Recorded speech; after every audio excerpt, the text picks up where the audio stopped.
Good day everybody, operator Starsky. Today we're going to talk about the phenomenon of Chernobyl. Chernobyl is an area near occupied Kherson, and the phenomenon of this Chernobyl began at 27th of February when our troops performed an artillery strike on the occupied airport.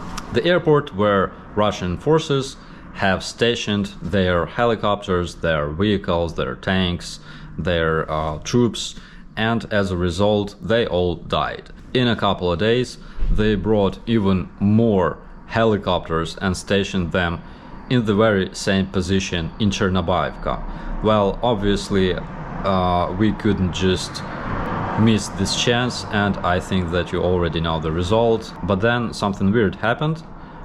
They did it again and again and again. Tonight our forces performed 10th strike on troops stationed in Chernobyl. So after the 9th strike they decided to down our UAV flying over Chernobyl, and they used their S-300 anti-air missile system.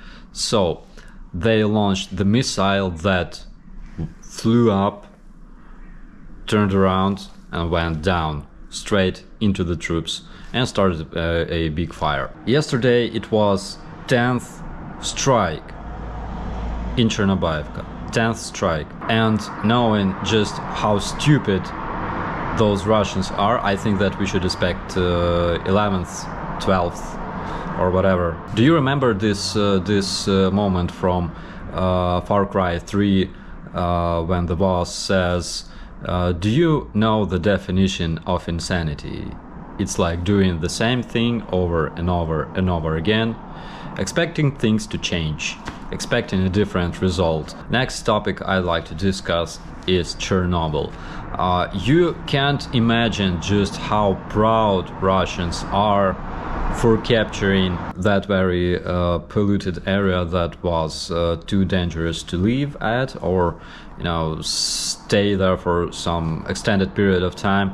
And they are so proud in capturing Chernobyl. They claim that this is like one of their biggest achievements in this war, capturing freaking Chernobyl. And yesterday we found out that they're actually making trenches in a polluted ground in Chernobyl. Some of them already have symptoms of radiation illness. Some of them already have radiation burns, but still they are being kept there. And I'm pretty sure that not only their bodies will suffer from this magic land of Chernobyl, but also their vehicles that collect radiation, and then they will spread this radiation as soon as they're returned back to Russia. In Berdansk, Russian ship has been destroyed by Ukrainian missile, and the whole story is that Russians brought their propagandists, their journalists to Berdansk, and they made an amazing story about this mighty ship loading cargo, loading vehicles, because this vessel carries something like 3 tanks, 20 APCs, and about 400 men. So they made a story for the news, and that very day it freaking exploded. How could this happen? Why? What made it possible?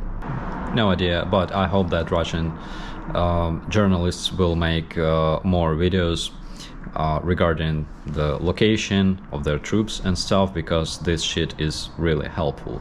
In the area of Rubizhne, it's on the east, my National Guards are fighting with Russians that are trying to capture this town. Let's say it's not a city, it's a town. Russians claimed that they have captured this town of Rubizhne 3 times in a row.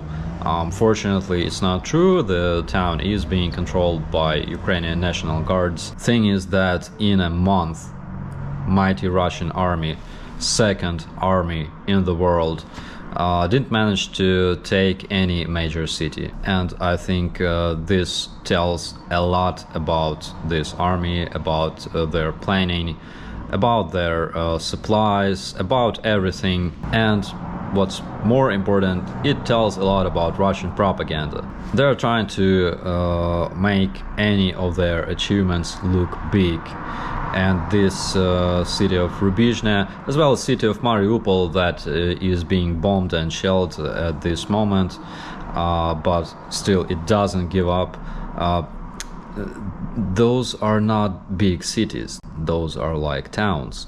Mariupol only had like 400,000 of population. For example, Kiev has 5 to 7 millions of citizens living in this city. That's why Russians are, showing off so much. Also, some Russian propagandists still use this funny myth about the scary and unstoppable warriors of Kadyrov from Chechnya. National Guards in Mariupol captured one of those Kadyrov's fighters. They were lucky to find him. They were lucky because mostly Kadyrovites, anyways, those mythical warriors, they don't participate in a fight because they are being highly demoralized, and they are mostly used as TikTok special forces because they have nice equipment, nice weapons, they look good, they look scary, they have beards, and they are used as a weapon that doesn't shoot, unfortunately, or fortunately for Ukrainians. In Russia, an activist have been arrested for holding a banner saying "Stop Fascism." In Russia, they arrested a person who protested against fascism. And it's not even funny, it's sad actually, because Russia builds all of this propaganda on mythical fight against fascism, against Nazis, and all kinds of fairy tale beasts that don't exist. A lot of people are asking, like, when will this all end? And I think that it's going to end that very day when Putin loses all of his troops and all of his offensive potential in Ukraine. And Ukrainian army is already returning some of the captured territories, like north of Kiev. Also, we have encircled some 2,000 to 3,000 Russian soldiers. They are being cut from their supplies. They are not telling about it, but it's a fact, and I hope that we are going to take all of them alive, because it's important. Stay tuned, thanks for watching. Operator Starsky over and out.